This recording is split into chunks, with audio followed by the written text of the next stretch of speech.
ሊጋባው በየነ አንዳርጋቸው ጽጌ። ሁሌ አንዳርጋቸውን ሳስበው ከሊጋባው በየነ ጋር ይመሳሰሉብኛል። ሊጋባው በየነ ጠላት ሀብትና ንብረት ስልጣንም ጨምሬ ልስጥህ፣ ጸጥ ብለህ እኔን አገልግል፣ ካለያ አርፈ ተቀመጥ በማለት ቢለምነውም ሊጋባው በየነ በፍጹም አላደርገውም፣ ክብሬን ነፃነቴን በማለት ውሃና ቁራሽ እየለመነ ጠላትን በጀግንነት ተፋልሟል። አንዳርጋቸው ጽጌም ሙሰኛውና ለስልጣን ሟቹ አብይ አህመድ ብትችል እንደ ጓደኞች ብርሃኑ ነጋና ዳኛቸው አሰፋ በልጽግና ደግፈኝ፣ ካልፈለግ ደግሞ አርፈህ ድምፅህን አጥፍተህ ተቀመጥ፣ በምትኩ የመረጥከውን መኪኖች፣ ቤትና ገንዘብ ሰጠሃለሁ ብሎ ለምኖት ነበር አሉ።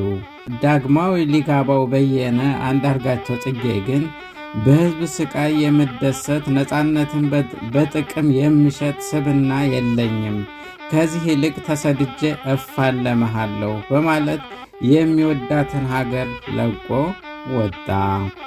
ወደ ዛሬው ዝግጅት ስገባ አብይ አህመድ ከልብ የሚጠላውን ሕዝብና ተጋድሎ አድዋ ላክብር በማለት ሲመጻደቅ በመዋሉ አላስችል ብሎት ያዘጋጀውን ጽሑፍ እናቀርብላችኋለን። ተከታተሉን። አድዋ መቀፈያ ሳይሆን እውነተኛ የደም ውጤት ነው።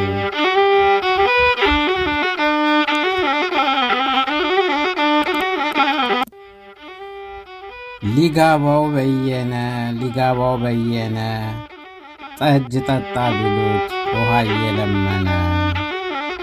ሊጋባው በየነ አንዳርጋቸው ጽጌ ይቀጥላል። 130ኛውን የአድዋን ድል ከዛሬዋ ኢትዮጵያ እውነታ ማዕቀፍ ውጭ የሚያከብር ባንዳ ብቻ ነው። አድዋ ሉዓላዊነትን ለማስከበር፣ ነፃነትን ለመከላከል፣ ሰብአዊ ክብር ለማስጠበቅ የየትኛውም የውጭ ገዥና ሀገር ተላላኪ ላለመሆን የተደረገ ተጋድሎ ነው። ለእነዚህ ክቡር ዓላማዎች በተከፈለ መሥዋዕትነት የተገኘ ድልም ነው። ለዚህም ነው በዛሬው ዕለት የአድዋን 130ኛ ዓመት የድል ቀን አስበን ስንውል ኢትዮጵያውያን አድዋ ላይ መሥዋዕትነት የከፈሉላቸው ክቡር ዓላማዎች በምን ደረጃ ላይ ይገኛሉ ብለን መጠየቅ የግድ የሚሆነው።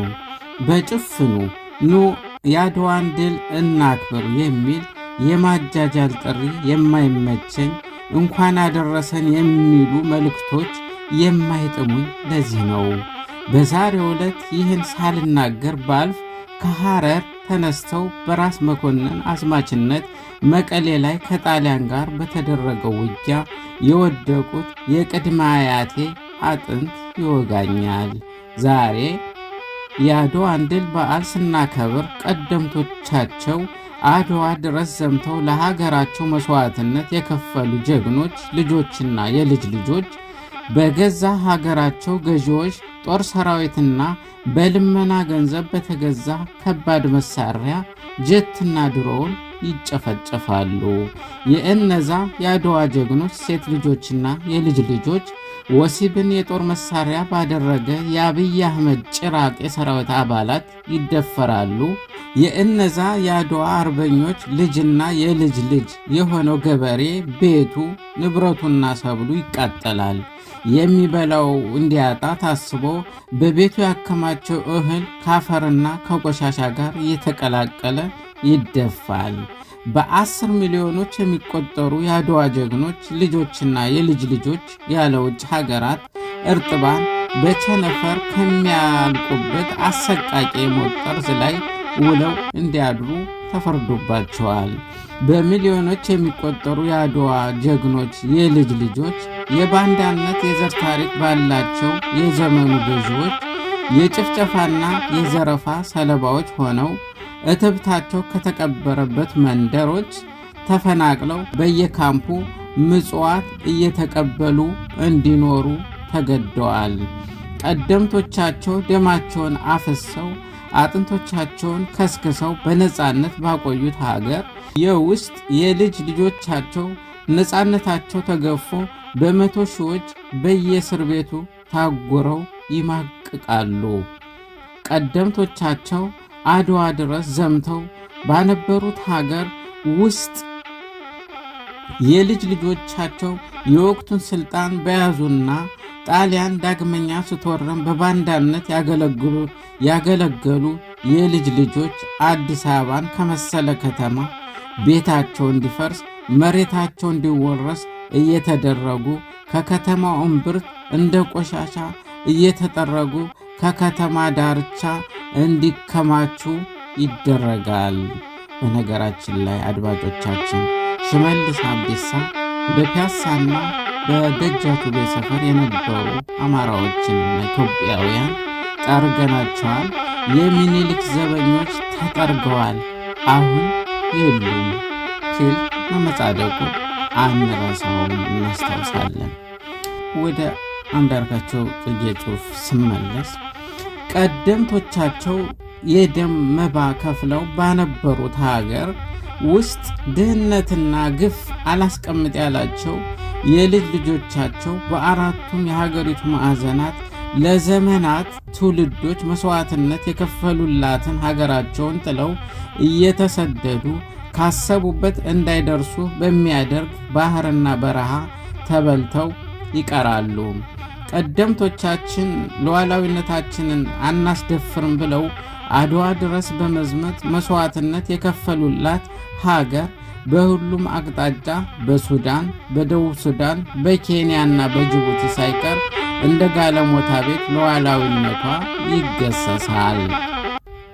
የዛሬ 130 ዓመት አድዋ ላይ ቀደምቶቻችን ኢትዮጵያ ከውጭ ዓለም ጋር የምታደርገው ግንኙነት በጣሊያን ሞግዚትነት ይሆናል የሚል ቃል በውጫሌ 17 ስምምነት ያለ አግባብ ተካተዋል ብለው ውሉን ለመሻር ጣሊያንን አድዋ ላይ ወግተው ድል እንዳልነሱት ሁሉ ዛሬ ግን የአድዋ ድል በተመዘገበበት የካቲት 23 1988 ዕለት መወለድ ሳይሆን ያልተጸነሱ ሙሉ ዕድሜያቸው 50 ዓመታት እንኳን ያልሞላ እንደ ተባበሩት አረብ ኤሚሬትስ አይነት ጥቃቅን ሀገሮች ኢትዮጵያን የምታክል ትልቅ ሀገር እንዳሻቸው ማድረግ የሚችሉበትን አዋራጅ ሁኔታ ያመቻቸ ገዥ ነግሶባታል። የአድዋ ድል ስናስብ ዛሬ ኢትዮጵያ የምትገኝበትን ሁለንተናዊ አሳፋሪና አሳዛኝ እውነታ የኢኮኖሚ፣ የማህበራዊ፣ የፖለቲካ፣ ደህንነትና ዲፕሎማሲያዊ እውነታዎች አይናችን ከፍተን ካላየን አይተንም እንዴት የዛሬ 130 ዓመት በዛ ደረጃ የአውሮፓውያንን ቅስም የሰበሩ እነዛ አባቶች የነበሩን ልጆችና የልጅ ልጆች ራሳችንን በዚህ አሳፋሪና አዋራጅ ሁኔታ ውስጥ እናገኛለን የሚል ጥያቄ አንስተን ቁጭት ካልተሰማን እኛ መደባችን ከአርበኞች ቀደምቶቻችን ጋር ሳይሆን የሀገራችንና የሕዝባችን ጸር የሀገር ሀብትና የክብር ቀበኛ ከሆኑ ሆዳሞችና ባንዳዎች ጋር መሆኑን ማወቅ አለብን። የአድዋን ድል ዛሬ ካለንበት ሁለንተናዊ አዋራጅ ሁኔታ መውጫ መንገድ አመላካች እንጂ ማንም አጭበርባሪ ድግስ እየደገሰ መኮፈሻ እንዲያደርገው ልንፈቅድለት አይገባም። ድል ለፋኖ!